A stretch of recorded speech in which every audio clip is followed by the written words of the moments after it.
Moltres, our final member of the legendary bird trio. Hidden deep within Victory Road until it was retconned to Mount Ember in the remakes, it's said that the heat emanating from this Pokemon's wings is so powerful that it can bring an early spring. While Bird on Fire might not be quite the most intimidating monster at first glance, it's clear from its intense heat that Moltres is the foremost fire user we've ever seen.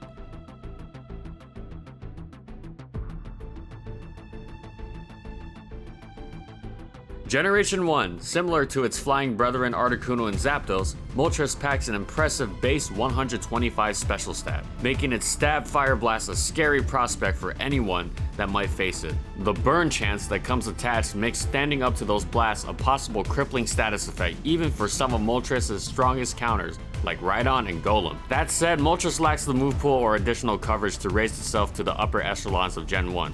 What Moltres does have is the power of Fire Spin. As we've already mentioned in previous videos, trapping moves in Generation 1 prevent the opponent from tacking, meaning that if luck is on your side and you're faster, something Moltres achieves by running agility, you can trap your opponent in an endless fiery vortex. While Fire Spin has lower accuracy than the similar Wrap, a move which Dragonite uses to the same ends, Moltres' stab bonus and high special attack means the move actually gets the job done pretty quick.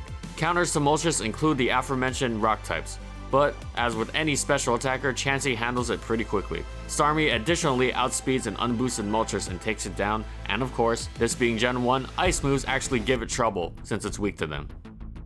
Alright, Gen 2. Just like the other members of the Bird Trio, Moltres dropped some of its special stat after the special split. While Articuno dropped 30 points and Zapdos dropped 35 points, Moltres dropped a whopping 40 points from its special defense. Moltres' shallow move pool in Generation 1 is shored up a tiny bit in Generation 2, but it's still lacking for the depth that it wants. There are two solutions to the shallow move pool. One utilizes Sunny Day to boost Moltres' already respectable attacking prowess. The other is, as you may have come to expect by this point in Gen 2, is a Rest Talk set. Hyper Beam nerfs in Gen 2 has eliminated it from virtually all sets, so Moltres gets to pick up one of its new tools, Hidden Power, for extra coverage. On the Sunny Day set, it also gets its choice of a fourth move, Double Edge, so Blissey doesn't make its life too much of a hell, and Reflect to do the same thing against Snorlax. While both those sets are fairly potent, Moltres really wishes it had some more variety. Solar Beam or Drill Peck could allow it to possibly compete with its electric counterpart Zapdos, but even then, its speed holds it back.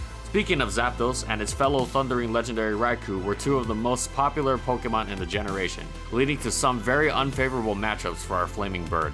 Other water types like Suicune threaten to extinguish Moltres if it's not running HP Grass or Electric, and the list of checks goes on.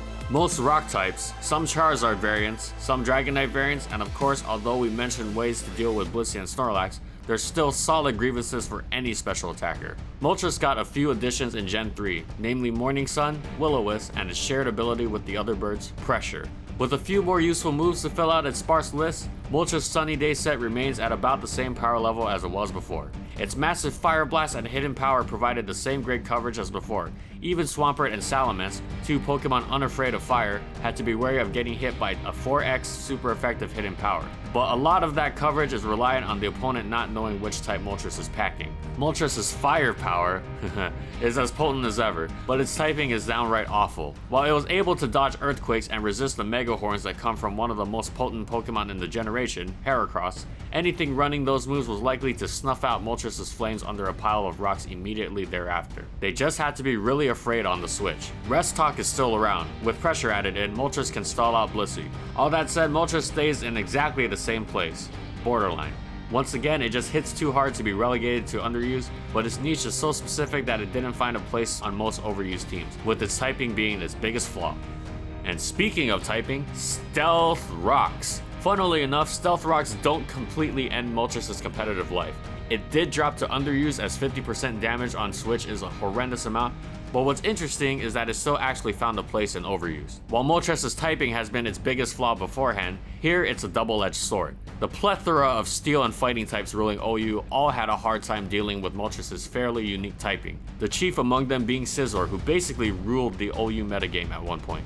Being the best Scizor counter in existence certainly goes a long way, and so Moltres found a small niche in OU toxic stalling and melting metal bugs, even though its old weaknesses to bulky water types and anything even remotely rock-shaped held it back. If you use Moltres, you had to run a spinner, maybe even two, considering how much it crippled Moltres.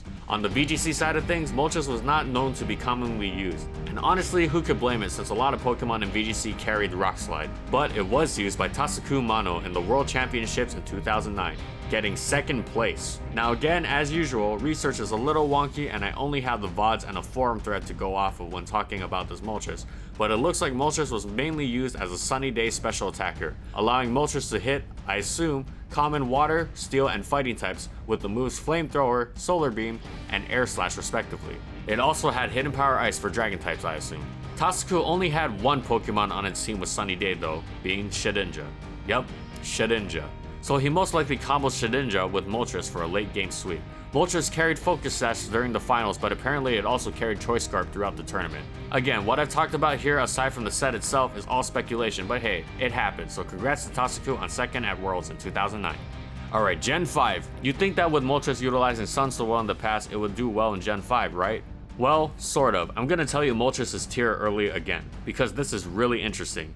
Moltres, despite its new access to Hurricane, was placed in rarely used, the second to last tier in the Smogon meta. As it terrorized underused in the last generation, so too did it dominate rarely used, now with the sheer strength of its Fire Blast. But despite being many tiers down, Moltres still occasionally saw play in the higher tiers. In underused, it's just pretty much more of the same, blast them with fire and now occasionally with some violent winds as well. But it's its typing that once again allowed it to play with the big boys in overuse. Rain being one of the most common weathers seemed like it would spell disaster for Moltres, but in fact, Moltres' ability to dent steel types even in rain due to its massive attack meant it had a niche as an anti-rain Pokemon. In rain, Hurricane becomes just as much of a nuke as Moltres' go-to Fire Blast, allowing it to shred through anything that doesn't resist flying. What's more, the power that has always defined Moltres' fire allowed it to one-hit KO the ever-prevalent Ferrothorn even in drizzle. Moltres in rain, everybody. Now that's irony. Moltres still did incredibly well in the sun in terms of damage, but there were a host of other Pokemon to choose from if you wanted to sweep. If it couldn't get its own boost off, Moltres could occasionally hop a Tailwind from Tornadus, its biggest competitor as a Hurricane user, but also one of its best partners. As always, Moltres lived and died by typing. Scizor, Jirachi, Metagross, and the new threat of Volcarona hated to see it, whereas its usual counters of water and rock types and anything faster than it with electric moves like Thunderous T would prepare for fried chicken if they saw it. Of course, its Stealth Rock weakness had it mostly outclassed by the other fire types in overuse, but at least it was still a niche in Gen 5. And finally, Gen 6. Although the weather wars have calmed, Moltres functioned pretty much the same as it always has, hitting things really hard. Paired with Life Orb and now a fairly complete coverage pool in Fire Blast, HP Grass, and Hurricane, it's got just enough moves to run a balancing attacking set with Roost as a backup. Moltres didn't end up played in anywhere close to the same range of tiers as it had inhabited previously. With weather gone, its niche in OU was gone. What's more, there was a new Firebird in town, the extremely oppressive Talonflame, who took all of the weird typing advantages Moltres had and brought to the table a ton of offensive potential that was far more reliable. On the other end of the spectrum, Rarely Used had gone through some big changes with powerful threats such as Yanmega and Zoroark being banned. In that meta, Moltres was simply too powerful with its Life Orb set, coupled with its ability to generate too much momentum with a U-turn Choice Scarf set that has started to dominate the Rarely Used metagame. As a result, it was once again relegated to Borderline, but this time it was Borderline 2, which is basically the ban list for Rarely Used. This basically means Moltres was able to be played in underused and above, but its usage stats weren't high enough to put it in those tiers on its own. It's sort of to be expected that in the lower tiers the ban list is going to be messy. While those tiers aren't less valid, there are just a lot of Pokemon out there to deal with and less determined usage stats to form tiers. On the VGC side of things, Moltres again was not commonly used, but just like in Gen 4, it was on a team that made it to the finals of a major tournament. In this case, in the Junior US National Championships of 2014 by Corey Connor. Unfortunately though, we have no tournament VODs of this, since he did not use it in the finals match, but it's worth theory crafting nonetheless. It carried Will-O-Wisp, most likely to cripple most of the physical attackers during this time, as well as Heat Wave for some fire spread damage, and Air Slash to take out fighting types, I assume. Finally, it carried the Charity Berry to take less damage from rock moves. Though I imagine a lot of these roles could be fulfilled with Talonflame, it's nice to see that with proper team support, almost any Pokemon can flourish if it has a niche. And that's it. So how good was Moltres actually? Honestly, it was better than I expected. Moltres is a Pokemon of extremes. Its sheer power had the potential to be game defining, but its typing really held it back.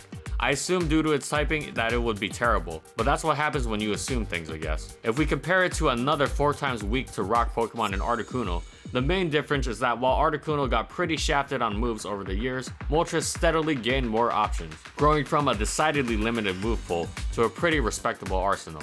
Let's remember that tiers are decided by usage. Moltres is an incredibly hard Pokemon to use because it's so weak to Stealth Rocks, which limits its inclusion in team compositions. So its actual usage isn't high, but its capacity for destruction meant that frequently there were some tiers that simply couldn't handle it despite its debilitating weaknesses, and it fulfills a niche few other Pokemon can. Thanks for watching, everyone. If you liked the video, be sure to subscribe to False Swipe Gaming for more weekly Pokemon content, and of course, comment on which Pokemon you want to see next. Also, follow my crew and I on these social media platforms.